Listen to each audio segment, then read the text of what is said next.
अस्सलामुअलैकुम। उम्मीद है आप सब खैरियत से होंगे। आज की इस वीडियो में हम पीएमसी प्रैक्टिस टेस्ट 2 पे रिव्यूज़ देंगे।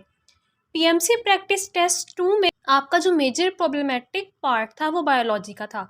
बाकी केमिस्ट्री फिजिक्स में कुछ ज़्यादा इशू नहीं था। जैसा कि मैंने आपको आपके फर्स्ट प्रैक्टिस टेस्ट में बताया था कि इस दफ़ा पीएमसी फिगर्स वगैरह को इग्नोर नहीं कर रही। अब इस टेस्ट में क्या था कि साइंटिस्ट नेम्स। अब आपके पास बायोलॉजी में 3 एमसीक्यूज ऐसे थे जिनमें आपसे साइंटिस्ट के नेम्स पूछे हुए थे। फर्स्ट वाला आपसे पूछा हुआ था कि फर्स्ट एक्शन स्पेक्ट्रम की किसने दिया था।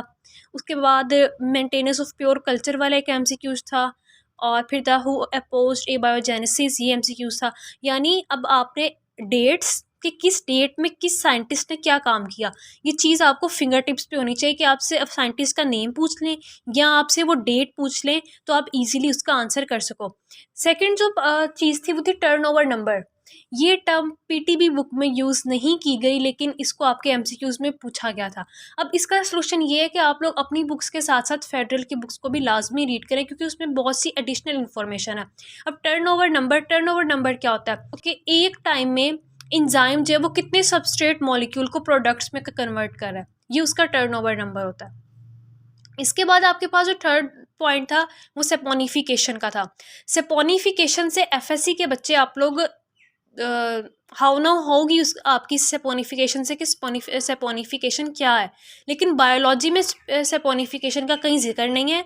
ये केमिस्ट्री पार्ट 2 के मैक्रोमोलिक्यूल्स वाले चैप्टर में इसका जिक्र है, लेकिन यहाँ बायोलॉजी में आपसे एमसीक्यूज पूछा गया था कि सेपोनिफिकेशन नंबर के बारे में पूछा गया हुआ था।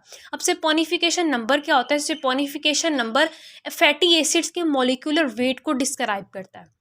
उसके बाद आपके पास फोर्थ वन पॉइंट था spermatic cord and spermatic duct. अब ये दोनों वर्ड्स की मतलब प्रॉपरली डिफ्रेंसिएशन पीटीबी बुक में नहीं दी गई कि स्पर्मेटिक कॉर्ड क्या होती है और स्पर्मेटिक डक्ट क्या होती है।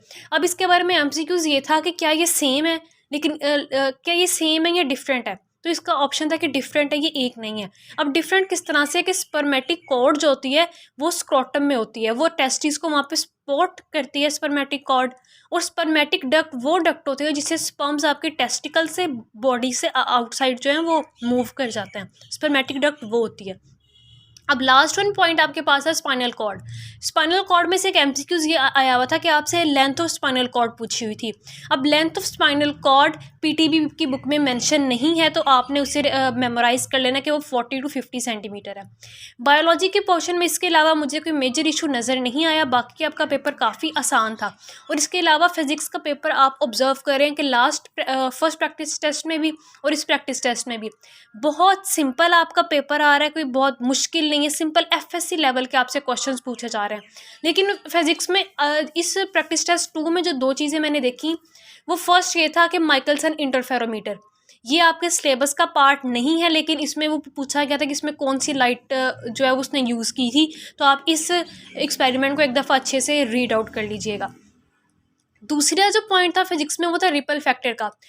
हमारे पास इलेक्ट्रॉनिक्स में 2 टॉपिक्स है हम सिलेबस में, हाफ वेव रेक्टिफायर और फुल वेव रेक्टिफायर। लेकिन हमारी बुक में कहीं भी रिपल फैक्टर जो है वो क्लियरली मेंशन नहीं किया हुआ। तो एमसीक्यूज में हमसे हाफ वेव रेक्टिफायर का रिपल फैक्टर पूछा गया था जो 1.21 है।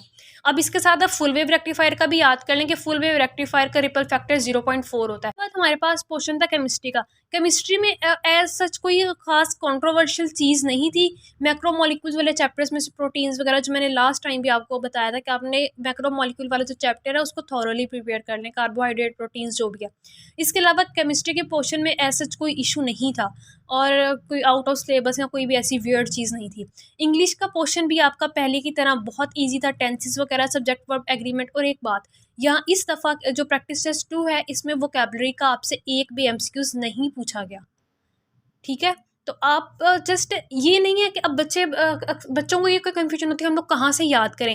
याद नहीं, जब आपने अपनी बुक्स रीड आउट की हैं फैस आपको एटलीस्ट वर्ड्स के मीनिंग तो पता है ना। तो आपको वो मीनिंग अब पता होने चाहिए कि अगर आपसे वो ज़्यादातर ये था कि लास्ट टेस्ट में भी फिल इन दी ब्लैंक्स की फॉर्म में आपको एमसीक्यूज दिया गया था कि अप्रोप्रिएट वर्ड से आपने फिल करना है। लास्ट ईयर एमडी कैट के टेस्ट में भी ऐसा ही हुआ था कि वो कैब के वर्ड्स नहीं आए थे।